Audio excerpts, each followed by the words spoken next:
Up and welcome to this video on your chapter Emotional Intelligence and Interpersonal Behavior.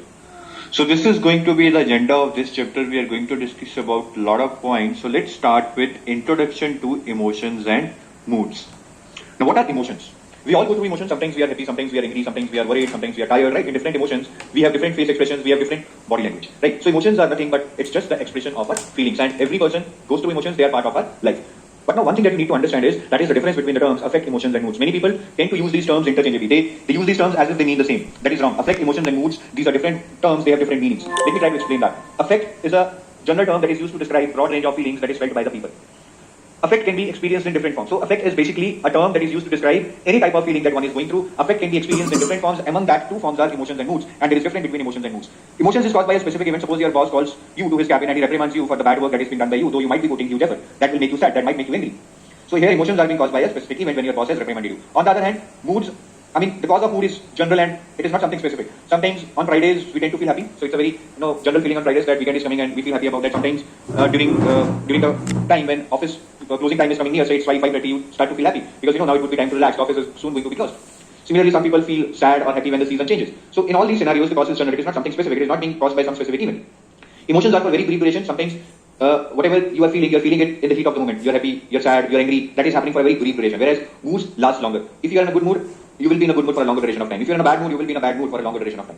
Right? In emotions, you will have distinct facial expressions. Every emotion will have a different kind of facial expression. Angry, tired, happy, sad. Every emotion will have a different facial expression. So in moods, there is no change in the facial expression. The facial expression remains the same. Emotions are action oriented. That is, most of the time, emotion causes an action from your side. Whereas moods are generally cognitive. When you have a certain mood, you're feeling that within inside your brain, but they might not lead to any action from you. Right? Emotions are generally more intense. Therefore, they lead to some actions. If you're angry, they will lead to some action. You might hit another person. Right? So remember this, emotions are action oriented, whereas moods are more or less cognitive, where you will feel them inside your brain, but it might not lead to any action. And the reason for this difference is because emotions are intense, therefore they are action oriented. Right? So I hope now you understand the difference between affect, emotions and moods. Next, I want to discuss about basic emotions and moral emotions. Now, what are basic emotions? Basic emotions are something that are universal emotions. That is, these emotions are present in every person, irrespective of his country, his religion, his place of residence, his way of being, how he has been brought up, irrespective of anything. These are the 6 universal emotions or 6 basic emotions that can be found in every person. These are anger, fear, sadness, happiness, disgust, and surprise. You will find these emotions in every person, and therefore, these 6 have been termed as basic emotions. Now, what are moral emotions? Moral emotions are something, those have moral implications that arouse the moral judgment inside you. Suppose you see some people suffering from something that creates a sympathy inside you. Right? If you do something wrong, that creates a guilt inside you. If you see injustice being done to others, that creates anger inside you. All these are related to your moral judgments. All these are having a moral implications with respect to your conscience. Therefore, these are called moral emotions. I'll give you an example. Right? Suppose you are walking and suddenly you put your foot on shit. This will make you have a feeling of disgust. Right? That, oh, what has happened? But will this have moral implication? The answer is no. It will be a just simple plain disgust. On the other hand, if you see some boys teasing girls, you will feel disgust in a different way. You will be feeling morally disgusted at this scene, and therefore this would be a moral emotion because it is having a moral implication on you. Now, with this example, I hope you are able to understand what do I mean by moral emotions. That basically arouse your moral conscience, or those emotions which basically have moral implications on you would be called moral emotions. Now, the next point is, do emotions make us irrational? You would have seldom heard the other party saying to you, "Arey, you are just being emotional." If you tell your mama that, "Mama, I will not eat anything till the time I am able to buy a sari for you," your mama will say, "Oh my child, you are just being emotional. Don't think about these things, just have your food." You must have heard about these things being told to you. So does that mean that emotions make us irrational? Because when people tell us that you are just being emotional, what they mean by this is that you are not applying your mind, rather you are just speaking your heart out. Right? So does emotions make us irrational? Research shows the answer is no. Right? In fact, research says that when we are being emotional, we try to better understand the world around us, that how the environment is responding to us. So when we are better able to understand the world around us, we behave in a more rational manner. Suppose you give 2 lakh to somebody, right? He cheats you. You will feel hurt, right? You will be emotional about this, that you helped somebody and he did not return the money. But from a longer perspective, you will be more watchful, you will be more careful. So here the emotions, the feeling of being hurt, have in fact made you more rational rather than being irrational. So please remember this, that emotions do not make us irrational. In fact, emotions make us rational. Let us do some concept checks. Which of the following is not a basic emotion? So we discussed some basic emotions. Under that we discussed about anger, fear, sadness, disgust and all those things. But shame was not in the list of basic emotions. So my answer here would be option number 4. Emotions differ from mood. How do emotions differ from mood? Mood is intense than emotion? No. Emotions are more intense than mood. Emotion is for a short time, whereas mood is for a long time. Again, this is correct because emotion is in the heat of the moment. Emotion is for a short time, whereas mood is for a long time. This is true. So this is the true difference. So my answer should be option number 2. But let us take option number 3. Emotion is caused by general events, whereas mood is caused by specific events. No, this is wrong. Emotions are caused by specific events and mood is caused by general events. So here my answer would be option number 2, as 1 and 3 are wrong. So my answer is option number 2. So that was about introduction to emotions and moods. Now I'll move forward and I'll discuss about sources of emotions and moods. Now what are the sources of emotions and moods that people generally experience? There are different sources of emotions and moods. The first one is personality. Now people experience emotions with different intensity depending upon the affect intensity. People who are high on affect intensity generally experience emotions more deeply. When they are sad, they are really sad. When they are happy, they are really happy. On the other hand, people who are low on affect intensity, they do not experience emotions so deeply. When they are happy, they will be okay that they are happy. When they are sad, they would not be really sad. Again, they would be okay. I'll give an example from the real world. You would have seen Harbhajan and Dhoni playing in the same team and the same matches. Now they have different set of personalities, and you could see that in the match also they used to experience emotions in a different way. When India used to win, Harbhajan used to be really happy because he had high affect intensity. On the other hand, Dhoni used to remain cool. On similar lines, when India used to lose match or India was not performing well, Harbhajan used to become really sad or angry. He used to have fight with opposition players, whereas Dhoni used to be calm. He used to be sad, but it was not something that he was really sad, which made him angry or something. So you can remember this example, right? That personality does have effect on the emotions being experienced by the people. Next is time of the day. Research shows that no positive emotions generally tend to peak in the first half of the day between 10 to noon, right? And then they tend to remain stable till evening, and since evening they tend to decrease. That is, the positive emotions tend to decrease. Now this is what is shown from the research. I personally tend to disagree with this because I personally feel that I have positive emotions once the evening comes, because I tend to feel relaxed that now I will not have to work, I will just have to relax, I will just have to play my kids. But research shows this, that positive emotions or positive effect tend to be high in the morning than in the evening. The day of the week, we all know people feel more positive emotions on Fridays because they know that weekend is coming, right? Then weather. Obviously, when there is good weather, it's about to rain, some cool breeze is blowing, you tend to feel positive emotions. Stress. When you're under stress, say you have received a nasty email from your boss, negative emotions will kick in. Sleep deprivation is one of the major causes that leads to negative emotions. People do not realize this. We keep working thinking if we work more, we will be able to deliver better, but if we sleep less, we will not be efficient because negative emotions kick in, and therefore we are not able to be that productive that we could have been. Exercise. Doing exercise regularly, research shows that it leads to positive emotions inside us. Next is age. Age also affects the emotions and moods of the people. Research shows that negative emotions tend to decrease as people go older. In the younger generation, there are more mood swings. Then sex, gender. Women are supposed to be more emotional than men as per research. Though again, I'm not being male chauvinist here when I say this, but this is what research says. But otherwise, I've seen many men who are very much emotional, even so emotional that they would be, I would say, 100 times or 10 times more emotional than women, right? And on the other hand, I've seen women who are emotionally very strong. In fact, I've worked under one female boss who used to be very strong. She used to have sometimes great problems at home, but she was very strong in her professional life, right? But this is as per research, what is generally believed when you, on an average, tend to do a survey. What came out was that women are generally more emotional than men. So that was about our sources related to emotions and moods. Now, let us move to the next topic on our agenda: emotional labor and affective events theory. Now, what is emotional labor? So you would have seen many times that waitress in the restaurant or a person who is opening the gate of the restaurant, they will always keep smiling at you. They might have some sadness inside them, but since they are facing you, since they are facing the customers, they will always keep smiling at you, right? So this concept where your inner feeling is something else, but you're required to keep smiling is called emotional labor, because you have to put in effort, right? You have to make some extra effort to show your smiling face to the outside world, whereas inside you are very sad, right? So this effort exerted by you is basically called emotional labor.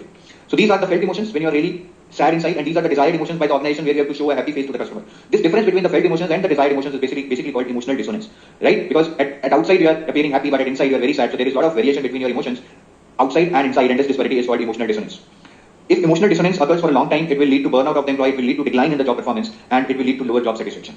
So managers who are basically working with such kind of employees who have to exert emotional labor, they need to make sure that emotional dissonance should not occur for a long period of time, or at least if it has to occur, there must be a period of relaxation given to these employees at certain intervals, so that they can vent out their emotions in front of somebody.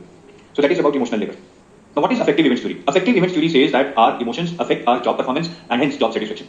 Positive events lead to positive emotions, which basically helps us perform better on the job and gives us better job satisfaction, right? And when we perform better on the job, it also leads to better service quality for the customer. Negative emotions impact us negatively, therefore we are not able to perform better on the job. That also affects our satisfaction on the job, because when we do not perform the job better, we feel guilty about it. And when we do not perform the job better, that also impacts the service quality in a negative way that is being given to the customer. So affective events theory simply says that our emotions affect our job performance and hence the job satisfaction. So the implication for managers from this theory is that they should not ignore emotions that are appearing in the people. Even when those emotions appear minor, if you are feeling that some worker is feeling tired most of the days, which is making him angry or which is making him sad, though it might be minor, but do not ignore it, because when emotions accumulate over a period of time, then we suddenly tend to feel a blast inside us, right? So again, to summarize, affective event theory says that emotions tend to impact our performance, and therefore managers do not ignore the emotions that are being faced by the employees, even though they might be minor. Let us do a concept check. Emotional labor means what? Doing acting to emotionally blackmail? No. Emotional labor, as we discussed, is about hiding your emotions and displaying the desired emotions. What is desired by the organization? Show desired emotions which are different from felt emotions. This is right. So answer is option number 2. Let us check the third option. Putting effort to train the staff on emotional matters. No. This is not what emotional labor means. So answer is option number 2. You might be tempted to give answer as option number 1 also, doing acting to emotionally blackmail, but emotional labor is not defined to deceive somebody or something. It is just about showing different emotions than what you are feeling inside. So answer here is option number 2. So that was about emotional labor and affective events theory. Now let us move to the next thing on our agenda, that is emotional intelligence. What is emotional intelligence and what are the components of emotional intelligence? So what is emotional intelligence? Have you felt any time that you are not able to control your emotions, or you are not able to understand your emotions, what you are going through? If yes, then you are really low on emotional intelligence. Because emotional intelligence refers to the ability to perceive, understand and control emotions. Now what do I mean by perceive, understand and control or regulate your emotions? Perceive means that you shall be at least aware that you are going through some emotions or somebody else is going through some emotions. Now perceiving might involve even understanding the non-verbal signals such as your body language or facial expressions. If somebody is sweating, you can understand that he is going through an emotion of fear. So this is called perceiving of emotions. Then understanding the meaning of emotions. Sometimes we are able to perceive that somebody is going through emotions, but do we understand the meaning of those emotions, or do we understand when we are going through some emotion that what is the meaning of those emotions? That is called understanding of emotions. Now, emotions that we perceive can carry a wide variety of meanings. Your boss might be angry with you, right? But that doesn't mean that you have not worked in a right way. There might be many reasons for it. He might be dissatisfied with your work, that can be one, or he might have fight with his wife in the morning and he's just venting out his anger at you. So understanding the meaning of emotions is very important, because that will help you understand that why those emotions are emerging inside you or even inside somebody else. The third is the ability to regulate emotions. Yes, we can perceive that emotions are coming, we can understand what do they mean, what can we control that. If I am getting angry feeling inside me, it's not that I have to vent it out, I must regulate that. That is called regulation of emotions. So emotional intelligence is about perceiving, understanding and regulation of emotions. If one can do all this, then that person is high on emotional intelligence and vice versa. Next question that many people or many researchers have researched upon is that is emotional intelligence something that can be learned or it is inborn? The answer to that has come out of the research is that emotional intelligence is something that can be learned. Though yes, the learning takes place at a good pace in the initial years of your childhood, but it does not mean that emotional intelligence cannot be learned later. It can well be learned even later in your life. So emotional intelligence is not something inborn. It can be learned and it can be learned at any period of your life. So I hope you are clear with the definition of emotional intelligence. What does it mean and is it inborn or is it learned? So we discussed about that emotional intelligence is ability to perceive, understand and regulate emotions. Now researchers have come to the conclusion that there are certain components of emotional intelligence. Now what are these components of emotional intelligence? There are 4 components. Self-awareness, social awareness, self-management or self-regulation or social skills or social regulation. So the first component is self-awareness. That are you able to recognize what are the emotions you are going through? Do you know when you are happy, when you are sad? What do you do when you are happy, when you are sad? How can you make yourself happy or how can you make yourself sad? So that is about self-awareness. A person who can understand his emotions can basically act in a better manner when he is interacting with others. Next is social awareness. Do you understand the emotions of others? Do you act in a different way if your junior is going through some really bad situation? If his mother is in the hospital, will you understand his position, his state of mind and will treat him differently or not? Do you know how people react to you when you reprimand them?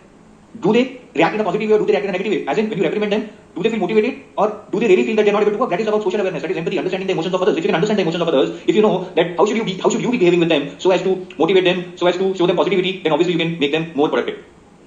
Next is self-management. So this is about recognition, self-recognition and recognition in terms of others, social awareness. Now these 2 points are in terms of regulation, self-regulation. Can you control your emotions? If you're getting angry, can you control it? That is about self-regulation, self-control.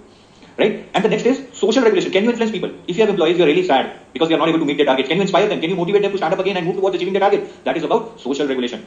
Social skills. Can you build teams who can work together in a collaborative way and achieve much more than they could have been without your help, without your regulation? So that is called social regulation, right? So self-recognition, social recognition as in social awareness of emotions of others, self-regulation that is self-control, social regulation means social skills that is can you influence the emotions of others so as to make them act in a positive manner. So these are the 4 components of emotional intelligence. If somebody can master these 4 components of emotional intelligence, then he can be a very good human being, a very good boss, a very good manager, a very good father, a very good daughter, a very good son, right? Let us go and check which component of emotional intelligence is about empathy. Empathy means you need to understand others. What are they feeling? Get into their shoes and understand their point of view. So here it is social awareness, which is a component of emotional intelligence, which is directly related to empathy. So my answer would be option number 2. So now let's move to the next point on our agenda, which is IQ and EQ. What is the difference between IQ and EQ? Many people tend to feel that EQ and IQ are the same, but they are not the same. IQ is more about your intelligence, while EQ is more about handling your feelings. So IQ is about ability to think, EQ is about ability to feel, ability to handle your feelings. IQ will help you to get through school, it will help you to get some good grades, but it is EQ which will help you to get through your life, because only if you are able to control your emotions, to control your feelings, to handle your feelings, you will be able to handle your life. It is not possible to raise IQ level because it is generally believed as per research that IQ is related as something which is inborn, whereas EQ is possible to be raised. EQ can be learned. So IQ cannot be learned and hence it cannot be raised, whereas EQ can be learned and hence it can be raised. Earlier we have discussed about the components of EQ, right? We discussed about 4 components of emotional intelligence. Now here I am going to tell you about the components of IQ.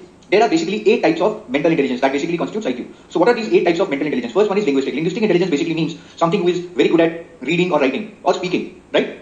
Next is intrapersonal. Intrapersonal IQ basically means understanding yourself, what you feel and what you want. So some people can better able to understand in their mind that what is going on, what do they want, what is their favorite thing, what they want to avoid. So if one can understand themselves, what is going in their mind, that is called intrapersonal intelligence. Interpersonal intelligence is about sensing the feelings of other people, what other people are feeling, what do they want love, do they want hate. If you can understand that, it means you are having good interpersonal intelligence. Now these 2 types of intelligence which comes under IQ, intrapersonal and interpersonal intelligence, you can see that these are more or less related to EQ also because these are related to feelings, right? But anyways, as part of IQ also, these are 2 types of mental intelligence, so I would say that these are more part of EQ rather than IQ. Then logical mathematical intelligence. So logical mathematical intelligence means basically the ability to analyze numbers. People who are logical, if you give them data in the Excel sheet, they will be better able to analyze that. Right? Next is spatial intelligence. So this is the ability of the people to visualize the world in 3D. So basically architects have this kind of intelligence. Then there are naturalists, understanding the living things in a better way. They love traveling, they love nature. Musical, somebody who can understand sounds better, somebody who can understand pitch, tone, rhythm in a better way, it means he or she is having musical intelligence. Bodily kinesthetic. Bodily kinesthetically intelligence means the ability to coordinate your mind with your body. So athletes such as boxers, cricketers, footballers, they have bodily kinesthetic intelligence. Even surgeons who are performing operations on our body, they are able to coordinate their mind with their hands. So that is again bodily kinesthetic intelligence. So I hope you are clear what are different types of mental intelligence that comes under IQ or that constitutes IQ. There are 8 types of intelligence, and among these 8 types, I would say that intrapersonal and interpersonal intelligence, though here it is characterized as types of intelligence under IQ, but this is more of EQ component. Let us do a concept check. Which of the following is not true between EQ and IQ? EQ is ability to think, whereas IQ is ability to feel. No, wrong. EQ is ability to feel and IQ is ability to think. So this is wrong. EQ is getting good marks, whereas IQ is getting through life. Again, this is wrong. EQ is about getting through life because you can understand your feelings, and IQ is just about getting good marks. EQ can be learned, whereas IQ cannot be learned. This is true. IQ is inborn. EQ can be learned throughout your life. So my answer would be option number 3. So that was about IQ and EQ. Now let us try to understand about importance of emotional intelligence in daily life. When I talk about importance of emotional intelligence in daily life, I want to take you through these 3 points. One is high emotional intelligence leads to happiness. There has been research which shows that people with high EQ are generally more happy, more satisfied, more content. They feel they have more freedom. they appreciate a lot, they are motivated, right? Whereas people with low EQ are generally unhappy, they feel that they are a failure, they often get angry, right? They feel lonely, they feel stressed. So overall we can say that people with high EQ are generally happy. And the reason is that once you are having high EQ, you understand your feelings and you understand others' feelings. So that leads to a win-win situation for everyone when a lot of people are living in the same world. Rationality in the behavior, if you are high on emotional intelligence and then if you get angry, you will try to control your emotions, you will try to regulate your emotions, and that is what being rational. If somebody gets angry and then he starts hitting out at his opponent, then he is being irrational. So high emotional intelligence leads to rationality in behavior. Third is fulfilling social objectives. If a person is low on emotional intelligence, then he will overreact on anything. Whereas person who is high on emotional intelligence, he will be accepted in a better way in the society because he will act in a rational manner. And when you are being accepted in a better way in the society, you are therefore fulfilling the social objectives of your life. So these are the three reasons which I would say leads to importance of emotional intelligence in our lives. Later in this video, I'll talk about how emotional intelligence can be beneficial in the organizations, and there we will talk in detail about the emotional intelligence and its applications in the organizations. Now let us try to understand some myths on emotional intelligence. The first myth that I want to discuss is that emotional intelligence is being only nice to others. Many people believe that emotional intelligence is being acting in a nice manner always. This is not true. Yes, emotional intelligence means controlling or regulating your emotions, but if somebody is hurting you badly again and again and again, you need to give it back. So yes, emotional intelligence means control your emotions, regulate your emotions, but it does not mean that even in the worst of the situations, you should be nice. Next myth is that men have higher emotional intelligence than women. Now, there are no people who would be in favor of this myth, as I've earlier discussed with you that some research shows that women are more emotional than men. And then there are some research which shows that this is a myth, that men does not have higher emotional intelligence than women. So this point is debatable, right? Research has been done from both angles, both the points have been proved to research. But overall, if I see, if we see women performing in different areas, even women are flying helicopters in the war zone, how can they be less emotionally intelligent than men? So this point I strongly agree that this is a myth. Men does not have higher emotional intelligence than women. Emotional intelligence is fixed genetically and develops on in early childhood. This is a myth. Right, that emotional intelligence is upon characteristic. Emotional intelligence, though it develops most of the times in early childhood, but still it can be learned throughout the life. In a person, even if a person is in 30s or 40s or 50s, still he can learn about emotional intelligence. He can improve his emotional intelligence. So this concept that emotional intelligence is something which is genes-based, which is something inborn, is a myth. Is not true. So that was about some myths on emotional intelligence. Next, we are going to study about how to apply emotional intelligence in organizations, or how emotional intelligence can be used in on your chapter emotional intelligence and interpersonal behavior. In this video, I'm going to start with the next topic on our agenda, that is applying emotional intelligence in organizations. So what we are going to discuss here, that how emotional intelligence can be applied, or what are the implications of emotional intelligence with respect to organizations. See, in organizations, yes, intelligence is important, but it is not just the brain which is required to run the organizations. A person with better EQ can handle their emotions and feelings in a better way, and they are able to make good decisions. If you put all the nerds in an organization who have no feelings towards each other, who have no respect towards each other, who are not able to understand the emotions of each other, do you think that organization will be able to survive? The answer is no. So it is not just the brain. There are a lot of other things. You need to understand your emotions. You need to understand the emotions of others. You need to regulate your emotions, because otherwise there would be total chaos in the company. So what are the areas where emotional intelligence can be applied in the organization? So let us discuss them one by one. First is filling of organizational positions. So when we are hiring any employee for any position, we should try to see, right, that what kind of emotional quotient is required for that job. For example, for a nurse, a different type of emotional quotient is required, and for a pilot, a different type of emotional quotient is required. So employees should consider this as a factor, that is emotional intelligence, that is required for a particular position, and then hire people who are apt on that level of emotional intelligence. Next is decision making. It is generally believed that people who are good on emotional intelligence are able to make better decisions, better logical decisions, are better problem solvers, right? So people good on emotional intelligence will be better decision makers. Next is credibility for managers. When managers have high emotional intelligence, they are better able to understand the emotions of others, they are better able to motivate or influence other people. Because there would be consistency in their behavior. They will always try to understand the position of others, they will always try to find ways so as to motivate others. So when there is consistency in their behavior, when they will not overreact to the situation, that will lead to integrity and honesty on their part, it will lead to credibility on their part, right? And hence managers who are high on emotional intelligence will always be seen as credible managers whom people can trust. Leadership effectiveness. Research has shown that there is positive correlation between the emotional intelligence and the leader's effectiveness. So person who is high on emotional intelligence would be an effective leader. The answer is why. Again, a person with high emotional intelligence will be better able to understand the emotions of others. He will be better able to regulate his emotions and will help people to regulate their emotions. So this is what leadership is all about. If you are high on emotional intelligence, if you can make a bond, if you can make a connect with other people, obviously you can inspire them, you can motivate them very easily, you can show them direction very easily. So person who is high on emotional intelligence, research shows that he would be more effective leader. Next is communication. Again, the logic remains the same. When you are able to put yourself in others' shoes, you will be better able to communicate. We have seen that many times we are not able to communicate because people are talking on different bandwidth, right? But if you are able to better connect with them, if you are able to understand their position, if you can put them in their shoes, then you will be able to communicate with them in a better way. Continuing with how emotional intelligence can be applied in organizations, the next point is negotiation. How negotiation is impacted by emotional intelligence. Several studies suggest that sometimes a negotiator who tries to show his anger has an advantage over the opponent, because the opponent thinks that now the other person is getting angry, so therefore there is no point in further negotiating, because otherwise it will break off the negotiations. Though this is not right in all the cases, research has also shown that US negotiators, when they see other people angry, they try to compromise. On the other hand, Chinese negotiators, when they see other person angry, they try to bargain even more harder. So it depends upon culture also how your emotions will impact your negotiation. But in general, it has been researched that if somebody feigns anger in a negotiation, the opponent will think that there is no point in arguing further. Let's try to compromise it. Let's try to give in something in the negotiation. Next is stress management. So again, emotional intelligence helps in stress management. So if you are able to regulate your emotions, if you are able to understand your emotions, then you will react in a better way. Stress is all about how do you react to a situation. Two people reacting differently to the same situation will have different level of stress, right? Next is conflict resolution. Again, this is again very well connected with emotional intelligence. Emotional intelligence helps you to regulate your emotions and understand other people's position, other people's emotions. So when you can understand them better, then you can regulate your own emotions.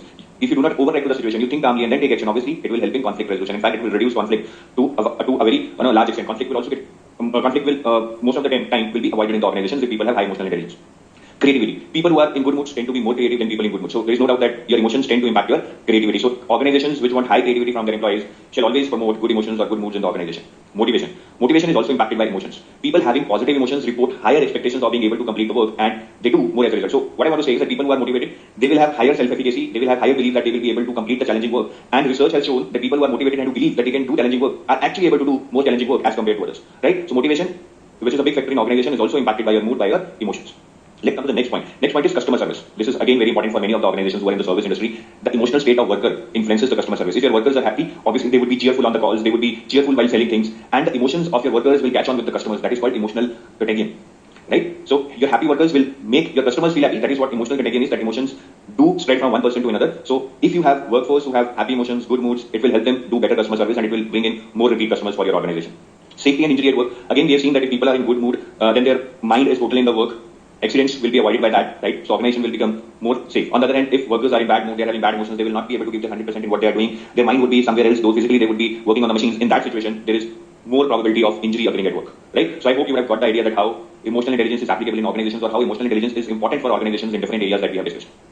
So now we shall move to discussing about developing EI and managing emotions. So we have discussed a lot about emotions till now, how they are important, how we can apply them in the organizations, but how can we develop EI and how can we manage our emotions? So let's try to understand on these two aspects one by one.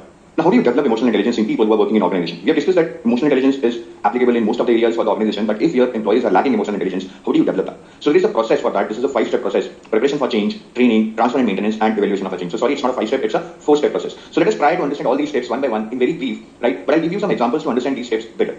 So first one is preparation of change. Preparation of change or preparation for change basically means when you are going to train your employees to develop emotional intelligence, it is going to be a change for them, right? So therefore you need to prepare for this change, because otherwise if you start pushing the change without preparing for it, it would be resisted. So how do you prepare for change? First of all, you need to assess the organizational need. For example, if your employees are are facing the customers a lot, and the need of the organization is for your employees to empathize with the customer, to understand their emotions and to react accordingly. Maybe employees would be required to put themselves in the shoes of the customer and then react after understanding the situation. That is the organization need. I'm just giving an example.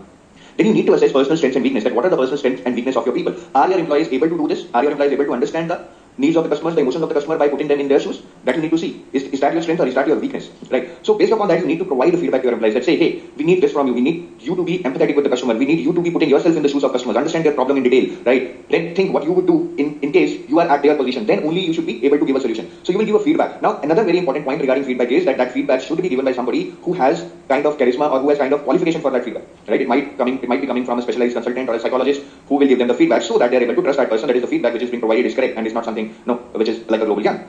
Next is encouraging participation. So once you have provided them feedback, obviously you will make them realize that we need to go for a change because your strengths are not in line with what organization needs, so we need to change. So in that change, you need to encourage participation. People would not participate if you force them. So obviously it has to be done voluntarily, but you have to tickle their brain in such a way that they themselves volunteer, they themselves come forward to participate in the change process. To encourage participation, I think if managers or supervisors try to cajole them, try to persuade them that it is very important for the growth of the organization, then obviously I think they will be encouraged by that. And another way to encourage them would be to link their goals to the personal values. So if you are making them learn emotional intelligence, you should try to show them that how it relates to their personal values or their personal goals. You should try to establish a link that see, only if you are able to change and meet the organizational needs or objectives of the organization will be able to grow. That will in turn means that growth for yourself in the company. So you need to create that link, that why which is being done, why the change which is being done is important for you to participate and embrace that change. Next is recognize readiness to change. So once you have encouraged them, you have linked their learning goals to personal values.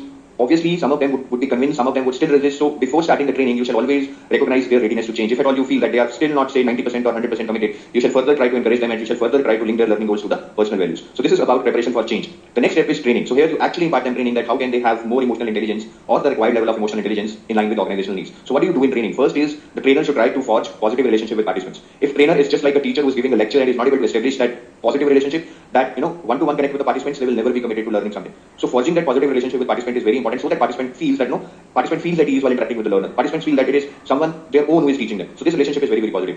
Next is setting clear goals. What do we mean by setting clear goals? This is in every training. Whenever you impart training, the goals shall be very clear. For example, here the goal can be that the goal is to understand or empathize with the emotions of the customer, try to put them in their shoes and give a specific solution which suits their needs. So this can be a clear goal. Now this goal can be further broken down into manageable steps. The first step can be how do you understand the emotions of others? How do you put them? The second goal can be how do you put yourself into the shoes of the customer? Right. The third goal can be how would you suggest an effective resolution to their problem after understanding their situation? So the overall goal can be broken down into simpler goals, into manageable steps so that the training becomes clearer. then there should be maximum opportunities given for practice. See, learning emotional intelligence or developing emotional intelligence is not like learning maths where 2 plus 2 is 4. It's an art. So you shall give maximum opportunities for practice. It should be more of a practical training rather than theoretical training. Theory would matter, but practical would also be required to develop emotional intelligence in the people. Then you must rely on experiential methods, as I told you in the previous point. So it's not about just theory, it's about practice or practical. So you should rely on experiential methods like role playing, sensitivity training, right? Because through experiential methods, people are able to understand the concept better. Then please provide them feedback, frequent feedback, because when you are going to emotional intelligence, which is when you are going to develop emotional intelligence, it is a big behavioral change in the people. It is not easy to change their behavior, so you need to provide frequent feedback. Frequent feedback will help people to realize where they are going right, where they are going wrong. So at least they will have some roadmap that what needs to be done next and prevent relapse. When people are developing emotional intelligence, it is very difficult to change the behavior. At times they would feel tired, they would feel that they are not able to do this, or even if they have done this, they will try, or the tendency will be there to come to the old behavior. So preventing relapse in the training is very, very important. So that whatever you're trying to develop in terms of emotional intelligence, that kinds of become ingrained in their mind, in their behavior. So these are the points that must be taken care in the training. Very general points, right? Nothing to research more than this, just try to understand in brief what I'm saying. Next is transfer and maintenance. So once learning has been done, it is very important to ingrain that learning, to make that learning part of your daily life, to become habitual to that. How do you do that? So once you return to your workplace, your managers, your supervisors should encourage use of skills, right? So the objective was to help, in our example, the objective was to help employees develop empathy towards the customers, to get into their shoes, to understand what they are saying, and to give a resolution in line with the needs. So once this training has been done, once they come back to the work, the managers and supervisors should encourage use of skills. If managers then say that whatever you have learned, just forget it, just try to sell, just try to push the product to the customer. We need sales, we don't need all these bullshit that try to understand the customer problem. If your manager responds like this, obviously whatever you have learned will be of no use, because then you will have to come to your old behavior, you will not be using your new skills. And with time you will forget what you have learned. So managers and supervisors should encourage use of these new skills, because ultimately the skills have been given to them in line with the organizational objectives. So there is nothing wrong if this use of skills is encouraged. And overall there should be supportive organizational culture, in a sense. When people start using the new behavior, whatever they have developed as part of emotional intelligence, they would be doing some mistakes, that is very obvious. So organizations should not penalize them for mistakes which are being done initially. There should be supportive organizational culture that, hey, don't worry, you have done a mistake. That is very obvious because you are just starting on your new skills, but you need to learn and you need to improve. So that is called supportive organizational culture. Next is evaluation of change. So with the time when people start using these skills on regular basis, then after some time you need to do evaluation of change, that whether efforts that have been made by the employees or efforts that have been made by the organization by helping employees develop emotional intelligence, is that really giving results? Is everything going in the right direction? Are the employees now able to understand the problems of the customers? Are the employees now able to give better solutions? Are the customers now more happy? Are the sales now increasing? So that will help you to evaluate the change. Right? So I hope you have understood now all these 4 steps that are required to develop emotional intelligence in an organization. Let us do this concept check now. Which of the following is not a step in developing emotional intelligence? So we discussed about steps in developing emotional intelligence. Preparation for a change, transfer, training and maintenance are the steps in developing emotional intelligence. Evaluation was the 4th step. Promotion and transfer is not one of the steps in developing emotional intelligence, so your answer would be option number 4. What do we mean by managing emotions? By managing emotions, we actually mean regulation, that is control of emotions. I try to explain this with an example. Suppose this is the lady, beautiful lady, she has been reprimanded by her boss, citing that she has done some bad work, although she might have put a lot of effort in whatever she has done. Now when she receives that reprimand by her boss, it depends upon her, how does she react, what are the emotions she goes through. She can close her eyes and decide to be calm, just be calm on this and not overreact, or on the other hand, she can overreact and show her anger in front of everyone. If she does this, she shows calm face, try to analyze what went wrong, how it can be improved, we will say that she has regulated her emotions, whereas if she shows her anger to the outside world, to her boss, then it means she is not able to regulate her emotions. Regulation of emotions depends upon various factors. One is personality. Your personality decides how do you react to a situation. I've already given you an example of MS Dhoni and Harbhajan Singh, how they used to react to different situations because they have different personalities. So they have different ability to regulate emotions. MS Dhoni had high ability to regulate emotions, whereas Harbhajan Singh, who was involved in a lot of brawls, would have less ability to regulate emotions. Then his self-efficacy. When you have self-efficacy, you believe that you have in it you deserve something better. If you have low on self-efficacy, then you think that you don't deserve better. You try to cry, you try to be sad, so you become more emotional. You are not able to regulate your emotions. Sachin Tendulkar once said that when you put your heart out and play, sometimes you get defeated. At times you feel like crying, but then you have to realize that you have it in you. If not today, tomorrow you will be able to realize your dream. And due to that feeling of self-efficacy, he was able to control his emotions. He stopped himself from crying in front of his teammates, his coaches. Next is diversity, young and old. It is believed that if higher the diversity is in the team, better is the regulation of emotions. For example, if there are a lot of young and old people in the team, old people tend to control emotions, young people tend to display emotions, but if there is diversity, young people will also learn from old people and they will also learn to regulate their emotions. Right? So these are some of the factors. There can be many other factors with respect to regulation of emotions, but theoretically, we need to discuss only these 3. Now, how do you manage emotions? What are the methods of managing emotions? Prominently, there are 5 methods that we are going to discuss: understanding desired emotional skills, developing higher self-esteem, dealing with emotional upsets, coping with anger, and practicing emotional quality management. So let's try to go through these one by one. What do we mean by understanding desired emotional skills? There are some emotional skills that if you can master, you will be better able to manage your emotions. First is self-awareness. If you can understand that what are your weaknesses, what are your strengths, what makes you sad, what makes you cry, and you can understand your emotions, that in what situations you feel like crying, in what situations you feel like happy. If you are self-aware, you will be better able to understand how to control, how to regulate your emotions. Think about yourself, introspect, that if you are getting angry, why you are getting angry? Is there a background to that? How can you control it? So self-awareness is one of the very important steps that can help you in managing emotions. Empathy. Empathy means, I've already explained, understanding the feelings of others, getting into the shoes of others and understanding their point of view. So if you are empathetic towards others, you can understand their feelings, you can understand their point of view, then many emotions like anger, conflict can be resolved or controlled. Emotional suppression. Suppressing initial emotional responses to situations. I'll give you an example. Emotional suppression means that you need to suppress your emotions for a short duration, then it will be alright. For example, a soldier is fighting on the border. When he fires a bullet and kills an opponent, obviously he will go through some bad emotions. To kill someone is not a feeling of happiness. But he needs to suppress those initial reactions, that he needs to suppress that sadness that he killed somebody. He needs to take stock of the situation. So maybe when he becomes sad after killing somebody, he has to just think that, okay, no problem, I did it for my country. This is not something bad. So he has to suppress his emotions, and then maybe after say 10 seconds, 50 seconds, he will be all right. He will again start fighting, and he will do well for his country. Right? So this is called emotional suppression. Cognitive reappraisal. Reframing our outlook on an emotional situation. So sometimes what happens is, we feel very emotional about something. Right? And we tend to behave in some manner which is not an ideal manner. For example, if there is war between India and Pakistan, suddenly emotions will start running high and people will start saying, yes, we should fight a war, we should teach Pakistan a lesson. But if we sit and try to do rational thinking, we try to reframe our outlook that war is not going to benefit anyone. It is going to bring adversities on both the situations. So this reframing of our outlook, rethinking about the situation, is basically called cognitive reappraisal. Right? Similarly, suppose if India loses World Cup, we will say, oh, we lost the World Cup, Indian team is bad, just broke the houses of all these players, teach them a lesson. That is an emotional reaction. But if we try to reframe our outlook, then yes, there were two teams playing. My team tried hard, but the other team played well. That team deserved winning the World Cup, so there is no problem. Maybe next time we can put a better effort. That is called cognitive reappraisal. That you take another stock of the situation. You reframe your outlook towards the issue from a different angle. Social sharing, very easy. Social sharing is something in which we basically share our thoughts, our feelings, our emotions with somebody else, and we get relief from that. We all know when somebody is really going inside us, we are tensed about that, we are anxious about that. Sharing that feeling with our brother, sister, our father will help us relieving that tension. उससे हमारा दिमाग थोड़ा हल्का हो जाता है. So social sharing helps in managing emotions, right? So these are the 5 emotional skills that can be used to understand your emotions and regulate them in better manner.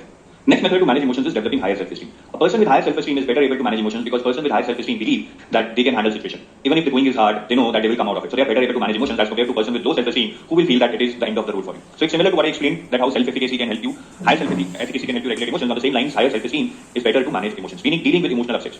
Again, emotional upsets are being faced by everyone in their life. It's not like, no, even Anil Ambani or Mukesh Ambani would have been facing a lot of emotional upsets in their life, but it depends upon, do you deal with those emotional upsets with strength or you buckle down. So it's very important to deal with emotional upsets with strength. That will help you to manage your emotions.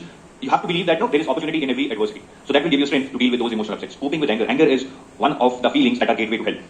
Most of the people take actions in the grip of anger which may not be rational decisions. So people need to learn to not to take actions when they are in anger. Try to analyze when they get angry, that what made them angry, how they can be less angry in future, what they need to work upon, maybe meditation or something like that can be useful to cope with anger.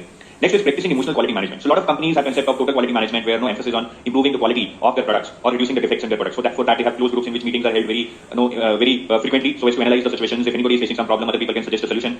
So similarly on the lines of total quality management, there is a concept of EQM, emotional quality management. That emotional quality of an organization should be as important as EQM. What is the reason? The reason is that since emotions play a very effective role in the success of organizations, so the concept of EQM, emotional quality management, should be given importance in the organization, where people should be told how to manage their emotions, how to take responsibility for their own success, how to better communicate by understanding the perception of others. So all those concepts that we have discussed with respect to emotions are basically integrated into this program of emotional quality management, so as to create a culture of better emotional intelligence in the organization. So these are the 5 ways we discussed about as methods of managing emotions. Let us do some concept checks now. What is emotional suppression? So emotional suppression, we discussed that when you suppress your emotions in the heat of the moment for some time, for some seconds, for some minutes, and then you act rationally because you have suppressed your emotions which were immediately coming into your mind. So emotional suppression is basically not sharing your emotions with someone else, is suppressing your emotions for some time and then think rationally. So answer here would be option number 2. Which of the following is social sharing? Social sharing, as I told you, is all about sharing your emotions with others, because when you share your emotions with others, you tend to be relieved of those emotions. So sharing your emotions with somebody else is basically called social sharing. So here answer would be option number 1. So that's it for now. In the next video, we shall start with interpersonal behavior and its types and outcome of interpersonal behavior. So basically, the interpersonal behavior and transaction analysis is going to be discussed in the next video. For now, I'll take your leave. Bye-bye. Have a nice day. Your chapter emotional intelligence and interpersonal behavior. In this video, we are going to start with interpersonal behavior and its types and outcomes of interpersonal behavior. So let's start. What is interpersonal behavior? So when you work in a team, you communicate with each other. That is called interpersonal behavior. That is how you behave with other people during your transaction with them. This is called your interpersonal behavior. Now, what are the dimensions or what are the factors that can impact interpersonal behavior? Personality, perception, emotional intelligence, and motivation can impact the interpersonal behavior. I'll give you some example. Personality. Some people are very good at her. They are very easygoing. So these kind of people will always engage in good interpersonal behavior. On the other hand, some people have personality that they are always rushing towards things. They are always angry. They are never satisfied. These kind of people will always engage in bad interpersonal behavior. How does perception impact your interpersonal behavior? Some people have perception that no, men are more intelligent and more hardworking than women. These kind of people might not give that respect what they deserve during their interpersonal behavior with women. So personality, perception, then emotional intelligence and motivation, in the same way as I explained you, can impact an individual's behavior. Now, what is the nature of interpersonal behavior? First of all, as I told you, it involves interaction between people, right? So when people interact, interpersonal behavior comes into picture.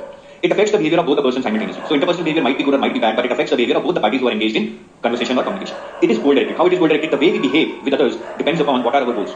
I'll give you an example. Suppose you find a beggar who is begging on the roadside. The way you will interact with him might not be that good. I'm not saying all people, but most of the people, the way they interact with the beggars will not be that good. On the other hand, if you find any IAS officer who comes to your office, who comes to your home, the way you will behave with them is totally different. Why? Because it is goal-directed. You feel that IAS officer is holding an important position. He might help you with something in future, whereas you think beggar is of no use. You will not give that respect to the beggar as you will give to the IAS officer. So interpersonal behavior is always goal-directed. It is always kind of, you can say, selfish. Outcome of interpersonal behavior can be cooperative or conflicting. If two people who are communicating, they find that they can complement each other, they have same kind of goals, it would be cooperative. Otherwise, it would be conflicting. Right? So I hope you would have understood about what is interpersonal behavior and what is the nature of interpersonal behavior. Now, what are the types of interpersonal behavior? This is very important to understand. There are basically three types of interpersonal behavior: aggressive, non-assertive, or assertive. I'll explain you with an example. Suppose there are two brothers, Ram and Sham. Their father died, and currently Sham is holding all the property with him, as in all the property is in his control. Ram also wants share in the property. Right? Now, aggressive behavior from Ram can be that he goes to Sham and tells him that I want 100% of the property because father loved me more. He did not want to give you anything, so I will take everything because my father once told me that he wants to give everything to me. So this is aggressive behavior. Why?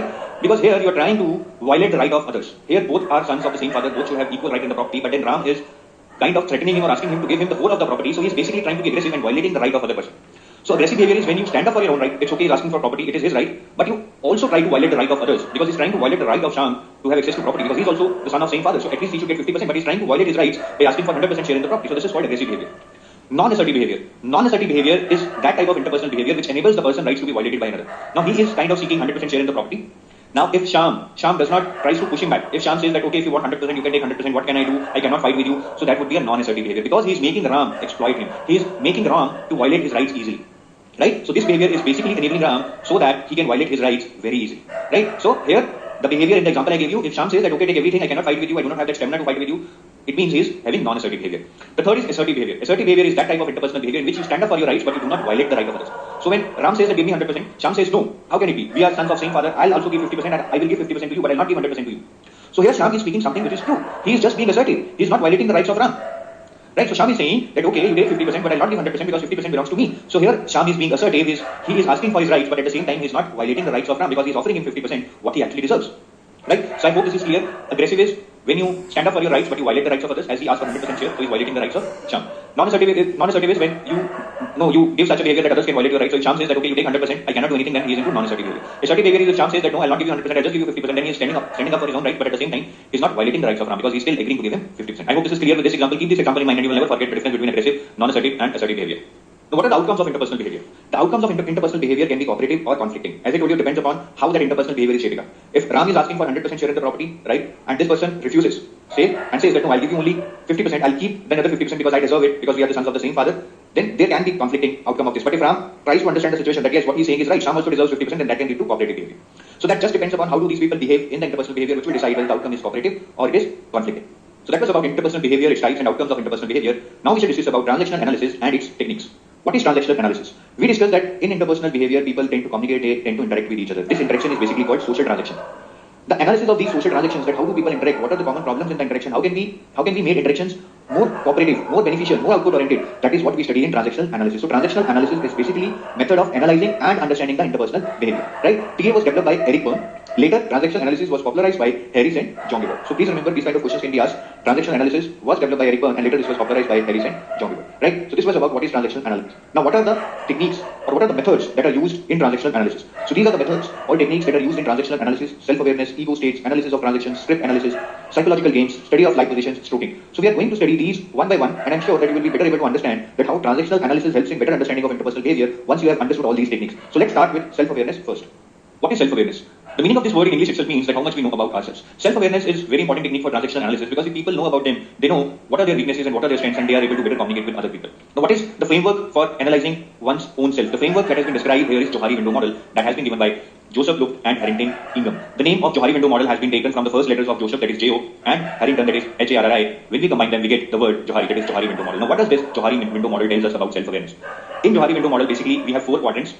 Now, these quadrants are made based upon what is there on x-axis and what is there on y-axis. On x-axis, basically, it's about how much we know about ourselves and what is not known to ourselves. Y-axis is about what is not known to others about us and what is known to others about us. So, based upon these 4 quadrants have been made. So, if you take this quadrant, so here basically those characteristics of you lie which are known to others and which are known to self also. That is, those characteristics which you know and others know about you. So, this is kind of open area which everybody knows and you know.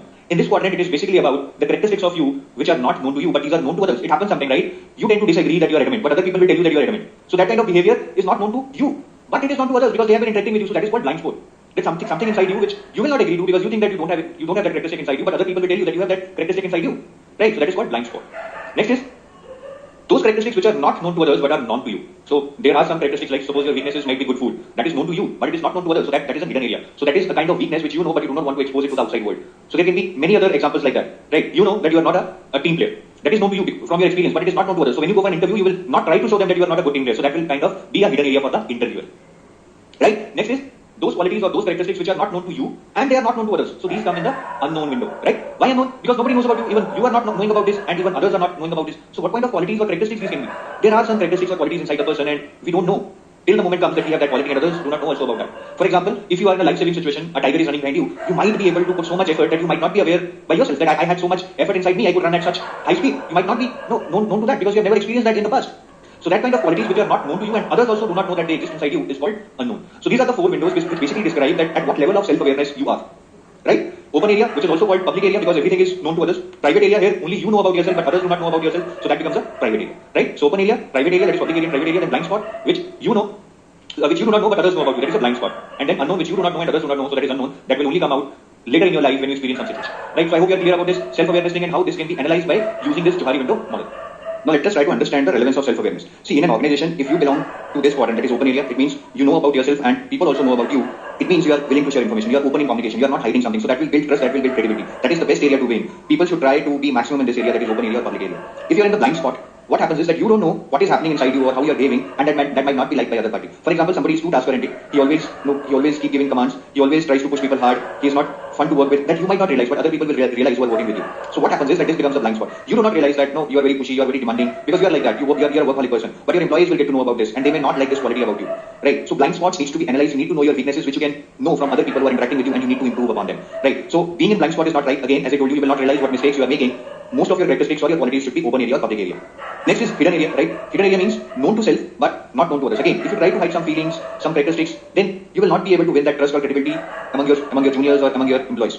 So it's very important to be open about your feelings, about your strengths, about your weaknesses, so that team understands you better and you understand them. Right? So this is the best area to be in. Blind spot or hidden area is not something which is good for cooperative work environment. Now, if you are self-aware, right? If you are self-aware, it will lead to better communication within the team. How? Good listening. If you are aware about yourself, you are aware about others, and people are aware about you, that will basically lead to credibility. Listeners will listen to you because they know about your credentials. That okay, you have this much experience. You will speak something relevant. So awareness about each other will lead to good listening. That will lead to better communication. Confidence. Confidence is all about if you can understand the needs of others, right? That what are their needs in the communication, why they are interacting with you, then you can better able to communicate. If the objective itself is not clear, then you will never be able to communicate. And objectives will become clear only if you are aware about yourself and others know about you and you know about others. Then similarly, mutual respect will come when you know about others, when you know about you and others know about you. Mutual respect will come and communication will be better. Appropriate medium, right? Again, if you know about you that maybe you're not a good orator, but you can explain something logically through a good written document or through some pictures, then you can use that medium. If you know about others that no, these people do not understand English, then maybe you can speak in Hindi. So you will use that appropriate medium if you know about yourself and at the same time people know about you and you know about them. Then appropriate medium can be chosen, which will basically lead to better communication within people or within teams, right? So I hope you would have understood how self-awareness is important and how self-awareness, in addition with people knowing about you and knowing about people, can lead to better communication through good listening, confidence, mutual respect, and appropriate medium. Let us try to do some concept checks now. A person does not know that he is workaholic, though his juniors know about this and they do not like to work with him. Which quadrant of Johari window the person belongs to? So a person is not knowing about himself that he is workaholic, but the people who are working with him are able to make out about this. So this is basically blind spot, right? The answer is not hidden. Many people tend to confuse this with hidden. Hidden is when you know about something, people do not know about something. That is, something is not private. It is only you know. That is hidden from public. Blind spot is when people know but you don't know that you have some problem or some quality inside you. So your answer would be option number 3. The type of interpersonal behavior which enables the person's rights to be violated by another. So here person is acting in such a way that he is making other people violate his rights. That is called non-assertive behavior. Answer would be option number 2. So that was about self-awareness. The next technique that we are going to study in transactional analysis is ego states. What are ego states? See, ego state is nothing but it is a pattern of behavior that people exhibit as he or she grows. As per Eric Berne, right? As I told you, it was Eric Berne who is the originator of transactional analysis. As per Eric Berne, there are 3 ego states: parent ego, adult ego, and child ego.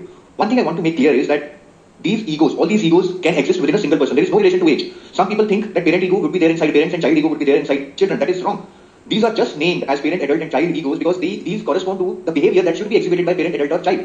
But that does not mean that parent ego will only be in the parent. That can be in the child also. Similarly, it doesn't mean that child ego will only be there in the child. It can be in the parent also. I'll explain that in more detail as and when we discuss about all these 3 ego states separately.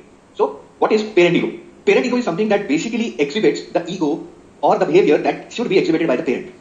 For example, parents are overprotective. They always give reference to rules and laws. They always try to rely on methods that have been successful in the past. For example, if somebody tells you, never talk to strangers, always chew with your mouth closed, look both ways before you cross the street. So these kind of statements, basically, they can be related with the behavior of the parent. That's why these kind of behaviors, we would say that are a result of parent ego. I would repeat, parent ego does not mean that these kind of behaviors would only be exhibited by the parents.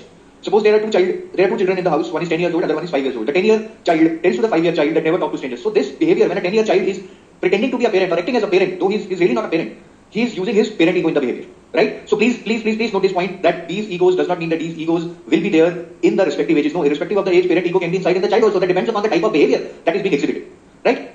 So any behavior which corresponds to the behavior of the parent, like being overprotective, reference to rules and laws, or reliance on the ways that has been successful in the past, so all these kind of behaviors are characteristics of parents, right? So anybody who is exhibiting these kind of behaviors, we will say that it is the parent ego which is active inside that person. Similarly, adult ego basically corresponds to the behavior that adults should exhibit. For example, adults are good at problem solving, they are analytical and rational, they believe in logical thinking, they believe in rationality, they can keep control over emotions. So all these are characteristics of a person who is into adult stage. But these can be exhibited by anyone. Even if a child who can control his emotions, who can solve problems, we will say that he is behaving in the adult ego. Right? For example, Sally and her brother were playing with the pot. The pot was put on the gas, and when brother picked up on the pot, the handle was hot, and the brother burnt his hand. Then Sally said, "Oh, that's why they say that pot handles should always be made of wood." So here, what Sally is saying, when her brother burnt her hand, Sally is being rational. That that's why they say that why the pot handle should be made of wood, so that we can save ourselves from burning our hands. So here, Sally, she may be child, say she is only 9 years old, but the behavior that she is exhibiting is kind of rational, is kind of analytical. So we will say that it is the adult ego which is working inside Sally at this moment, right? Next is child ego. Child ego corresponds to the behavior which is to be exhibited by the child. For example, child is very impulsive, right? Child is attention seeking. So any kind of behavior which corresponds to a child, we say that that behavior corresponds to child ego. I'll give you an example. Suppose if an adult person says that I need to buy a Mercedes car immediately. Now this is an impulsive action. Now though this has been exhibited by the adult, we would say that this behavior corresponds to child ego. So I'm reiterating that point that these egos do not correspond to behavior by respective ages only. No, any ego can be exhibited by any person who is in any age. Now, what is the relevance of these ego states that I will be discussing when I discuss about transactional analysis in the upcoming part of this video? But for now, once we have understood the ego states, I would just like to highlight 2 points. First is that any person is likely to display all the 3 ego states at different points in time. So one person would exhibit behavior corresponding to parent ego, adult ego, and child ego at different times during the day or during the month or during his life. Another is that it's not only about what the person is speaking or what the person is saying that will decide that what ego state he is working in. The ego state can also be gauged by the non-verbal gestures such as postures, facial expressions. From these also we can make an idea that what kind of ego state is working inside the person, right? So that was about ego states. As I told you, we shall discuss the relevance of ego states when we discuss about the analysis of transactions, which we are going to discuss now. So how do you do the analysis of transactions that are happening between people? So when 2 people communicate, we have already discussed that is called a transaction. So when one person initiates the transaction, that is called transaction stimulus, and when other person responds, that is called transaction response. Now we have just discussed about the ego states. Now every person when he transacts during the communication, he would use either of the 3 ego states. Right? He would use either of the 3 ego states, or at different times he would use different ego states. In one communication he might be using parent ego state, in another communication he might be using child ego state. Right? Now, depending upon the ego state of people which are involved in the transaction, there might be different types of transactions. There are actually 3 types of transactions that can happen: complementary, crossed, and ulterior. Right? So when a transaction takes place, in that transaction people would use their different ego states, and based upon what ego state they are involved in, there would be 3 types of transactions: complementary, crossed, and ulterior. So let's try to understand these 3 types of transactions, because that is what we are supposed to do under analysis of transactions. That is to try and comprehend different types of transactions. Now, what is complementary transaction? In any transaction, when the person who is initiating the communication, he or she gets the predicted response from another person, that is called a complementary transaction. Let me explain this with you an example. Suppose manager is asking his employee that have you worked upon the creative theme of the advertisement, and the employee replies that I need to get into painting more to have creative ideas. So here what is happening is that adult ego of the manager is asking question to the child ego of the employee. Why this adult ego of the manager is asking to the child ego? Because he is asking about creative themes and all, which children actually are creative. So adult ego is asking question to the child ego of the employee, and child ego is responding what is predicted of it. Right? So employee is responding that I need to get into painting more to have creative ideas. So it is the child ego which is responding. So basically adult ego is asking question to the child ego. The answer is expected from a child ego, and it is indeed the child ego which is responding. So it becomes a complementary transaction. In complementary transaction, stimulus and response will be parallel. Right? So in any transaction where a person gets a predicted response from another person would be a complementary transaction, and that stimulus response would be parallel. Let me explain this with one more example. Now in this example, manager is asking how's your work proceeding. The employee says it is proceeding in the right direction, sir. So here manager's adult ego is asking a very logical question to the adult ego of the employee. Now why we are saying that adult ego is asking a question to the adult ego? Because it's a very straightforward question, that how is your work proceeding? And you expect a rational answer to this, that either work is proceeding not in the right direction, or it is proceeding in the right, or it is not proceeding in the right direction, or it is proceeding in the right direction. You expect a very adult based logical answer to this question. So here an adult ego of manager is asking question to the adult ego of the employee, and it is the adult ego which is responding. So this becomes a complementary transaction, right? When it would not be a complementary transaction, you might be thinking when it would not be a complementary transaction. Now suppose the manager asks, how's your work proceeding? And this employee says, fuck you, I don't care about work, I need to relax. So when manager simply asks, how's your work proceeding, and employee gives a very cheating answer that I don't give a fuck about my work, I want to relax. So it means he's giving some answer which is not expecting of adult. Then he's giving an answer which is expected of a child. So in that case, it would not be a complementary transaction, because adult ego is asking a question to the adult ego of the employee. That is, it expects the adult ego to answer back, but it will be the child ego. If the answer is that I don't give a shit about work, then it would be the child ego that would be answering. So question is from adult to adult, whereas the answer is from child to adult. It would become a non-complementary transaction. Right? So try to understand, complementary transaction happens when one ego state asks a question to another ego state, and if the same ego state responds, it becomes a complementary transaction. The stimulus and response in the complementary transaction would always be parallel. Complementary transaction can happen between various ego states. In the previous slide I told about a complementary transaction that happened between adult ego state and a child ego state. Here I am talking about a complementary transaction that is happening between an adult ego state and an adult ego state of 2 people. Similarly, the third example that I am going to discuss in complementary transaction is with respect to parent ego state of one person and child ego state of another person. Suppose the supervisor reprimands an employee that why are you late? You never come on time. I'll fire you. So here when he is reprimanding his employee, he is acting in a parent state, like a parent reprimands a child. Right? So here supervisor is acting in a parent ego state, and he is addressing the child ego state of the employee because he is reprimanding him like a child. Now if the employee replies that I'm really sorry sir, I would work upon this problem and I would never be late again, then indeed it is the child ego state which is responding. So supervisor asks a question, or a parent ego of a supervisor asks a question to the child ego state of the employee, and indeed it is the child ego state of the employee which is responding by saying sorry, because he said sorry like a child. So that becomes a complementary transaction, and it would be parent ego, child ego complementary transaction. So I hope you have got clarity what is a complementary transaction. When you get a predicted response, when stimulus and response are parallel, when one ego state talks to the second ego state, and the same ego state to which first ego state is talking respond, that becomes a complementary transaction. Overall, there can be 9 complementary transactions. I've just discussed few cases of parent-child, adult-child, or adult-adult. Overall, there can be 9 complementary transactions between adult and adult, adult and child, adult and parent, then between parent and child, parent and parent, parent and adult, and then between child and parent, child and adult, and child and child. Right? So we are not going to discuss all these cases in detail, but I hope you would have got the idea, right, that how a complementary transaction happens between two ego states. It is not really difficult to understand this, but this is not maths. So I hope with the examples that I've given you will be able to understand that how does complementary transaction works. Or even if you have not understood the complementary transaction till now, I think you will be better able to understand when I explain about the non-complementary transaction. Non-complementary transactions happens when first ego state asks a question to a certain ego state of the second person, but a different ego state responds. That becomes a non-complementary transaction. Let me explain this with an example. Suppose on the left hand side is the manager, on the right hand side is the employee. Now, employee is the sales representative, and the employee goes on the sales tours, he eats outside and gets it reimbursed from the company. Now, the adult ego state of the manager asks a question to the adult ego state of the employee that I see you are getting too much on your sales tour. Your eating bills are too much, which cannot be reimbursed by the company. Can we talk about this? So here, basically, the adult ego state of the manager is talking to the adult ego state of the employee regarding the increased expenses he is making on his tours.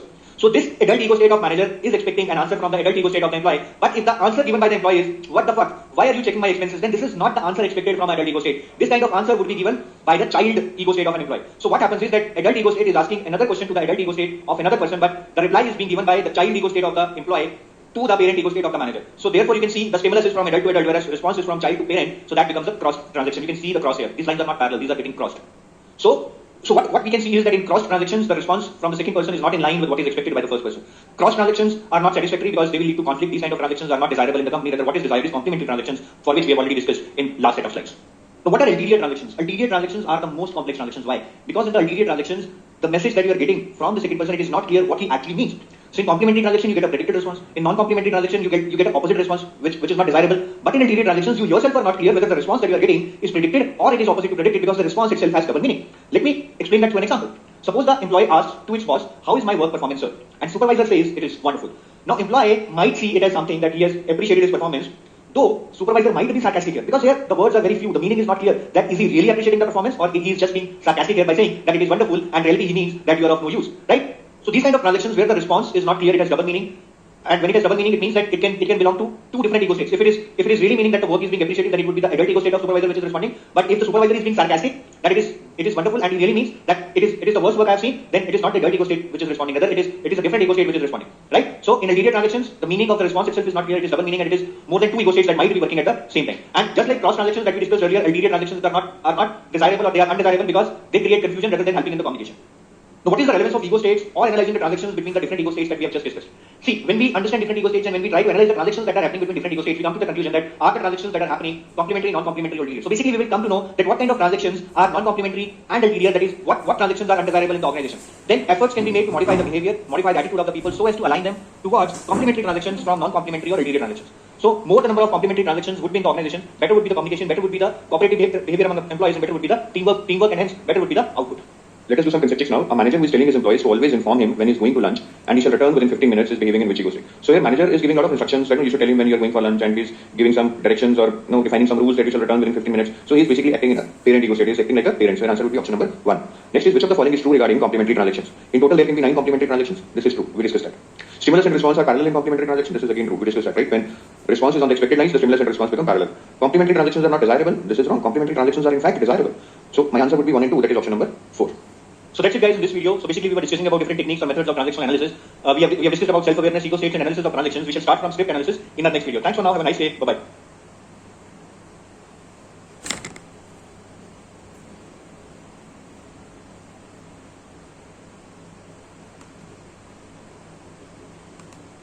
Hello friends, welcome to EduTab. Welcome to this video on your chapter Emotional Intelligence and Interpersonal Behavior.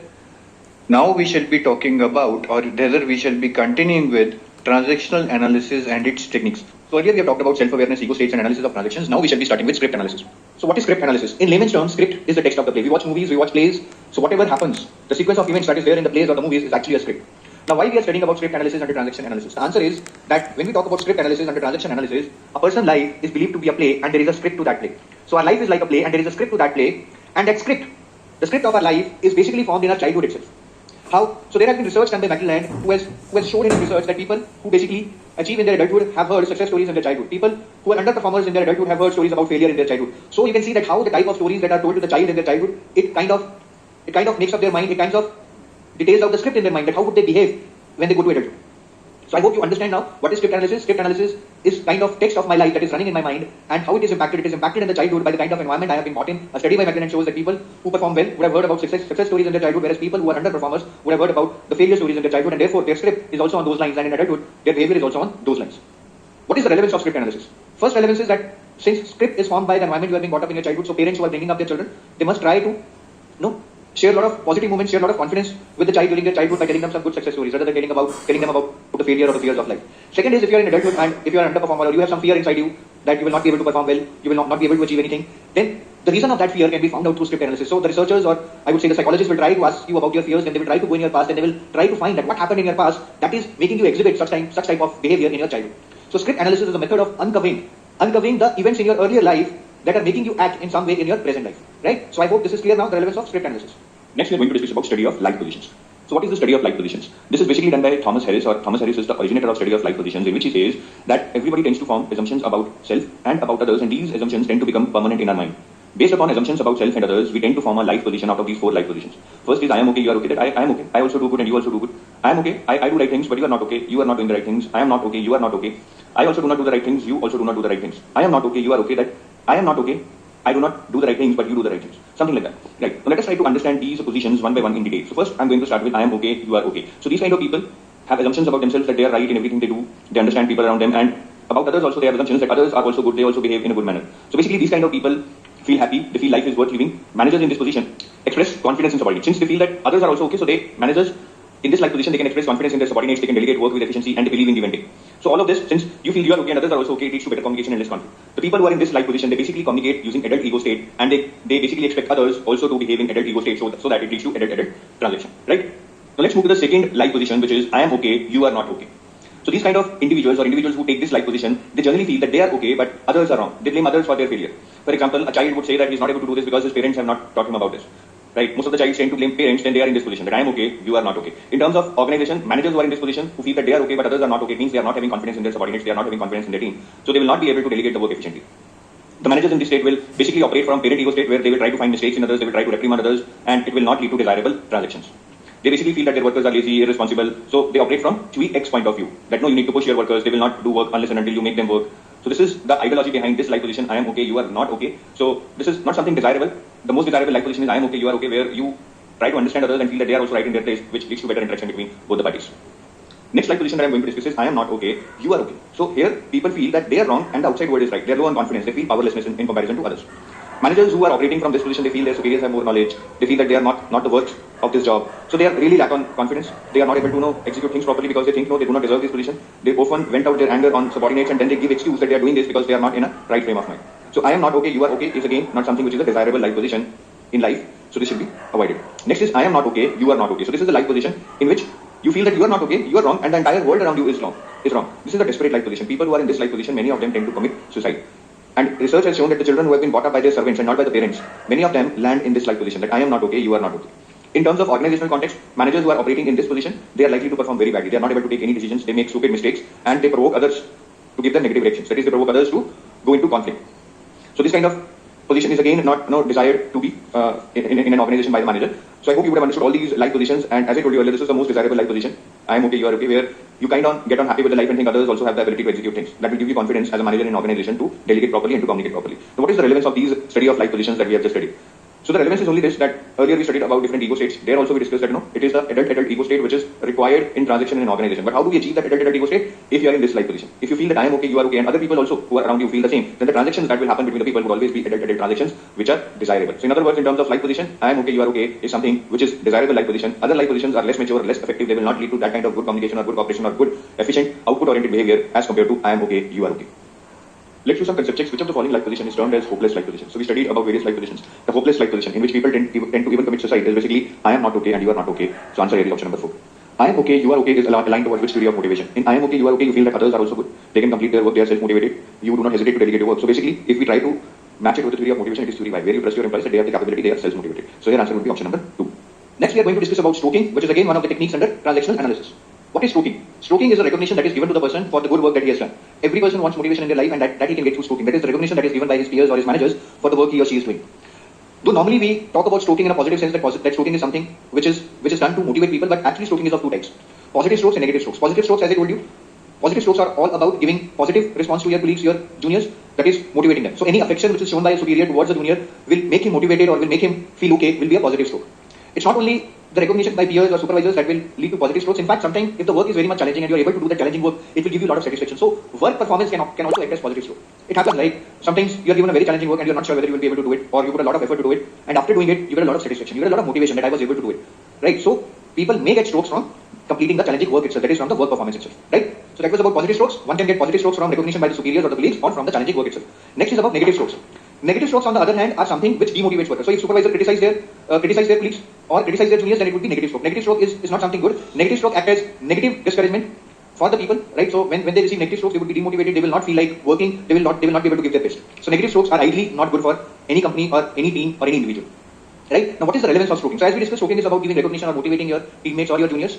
So the relevance of stroking is that superiors, during their interpersonal behavior, during their interaction with their peers or their juniors, should always try to give positive strokes wherever applicable. Even if employees are able to achieve small things, strokes should be given to them so that they feel motivated. Other than that, as we discussed, stroking is not just about recognition. Sometimes from the challenging work itself, you feel motivated, you get satisfaction. So superiors should also try to understand that what kind of work the employee is interested in, and if they are interested in challenging work, the superior must ensure that he or she is given challenging work so that he or she can get motivation or strokes from the work itself. So that was about stroking. Next we are going to discuss about psychological games. What are psychological games? So in English itself, when we use the word psychological games, we sometimes say in the company that they are playing psychological games with me. That is the true meaning, what I want to discuss here also. Psychological games are something which are played by individuals to provoke attention, to prove that they are more important for the organization. For example, if some manager is not getting attention, then he will start calling meetings. He will, without any reason, start writing emails just to get attention, just to prove that he is important for the organization. So what he is doing when he is doing that, he is actually playing psychological games with the people. Right? In psychological games, there can be three types of roles that can be exhibited by the people. Persecutor, who is kind of an autocratic person who enforces rules. He basically tries to show that I am okay, you are not okay. Victim, who is the one who feels helpless because he is the one which is being persecuted, or he is the one who is feeling the effect of all these psychological games. He is in a like position, I am not okay, you are okay. That's why he is behaving like a victim. Right? But I am not okay, you are okay, so you have every right to exploit me. Then rescuers. These are the ones who offer help to others, that is the victim. They will offer help to victim, though really they do not want to help you. They just want to show that they are there, but behind the scenes, they are also making mockery of the victim. They are also enjoying the situation. Right? So these are the three types of roles that can be played by different people when psychological games are being played. Now, do you think that psychological games are something that are good for the organization? The answer is no. Psychological games should be discouraged in an organization because they lead to hostility, they lead to conflict, they lead to breach of trust, they lead to lose of credibility by the managers. So in all sense, psychological games should not be encouraged. They should be discouraged at all costs in the organizations. Now, since we have discussed all the techniques of transactional analysis, let us try to understand the benefit and uses of transactional analysis. First is develop positive thinking. So it tends to do away with negative feelings inside people and create positive feelings inside people. So transactional analysis helps people to develop positive thinking. It leads to better interpersonal relationship, as we have discussed, like using ego states and analyzing transactions, you can understand where people are going wrong, where non-complementary or ulterior transactions are happening, and that can be corrected, which leads to better interrelationship between people. Then motivation. So transactional analysis teaches us that it is the adult-related transactions which should matter the most in the organization, and rather the transactions not be parent-child transactions which will become kind of not desired transactions. Then in terms of life positions, people should concentrate more on about I am okay, you are okay, and not on I am okay, you are not okay, because that is the tendency of people to feel that I am okay but you are not okay. Rather they should concentrate on I am okay and you are okay kind of life position. Right? In a similar way, transactional analysis tells us that it is not the theory X where you distrust your employees, where you try to push your employees, rather it is theory Y which managers should be working upon, where they trust their subordinates, they feel that subordinates can take their own control. Similarly, in terms of organizational development, transactional analysis do help because they tell us about that what is the kind of transaction that is desirable, that is adult transactions. They help us identify the cross transactions and eliminate them from the organization. They help us understand the bad effect of psychological games and hence not using psychological games or not encouraging psychological games in an organization. So overall, we can see that when you try to understand different techniques of transactional analysis, you tend to know that what kind of behavior is good for an organization, what kind of life position is good for an organization, what is bad or what is bad behavior for an organization. So if you understand this, it leads to better communication, better cooperation between the employees, which leads to further motivation of the employees, and overall it leads to organizational development of the organization.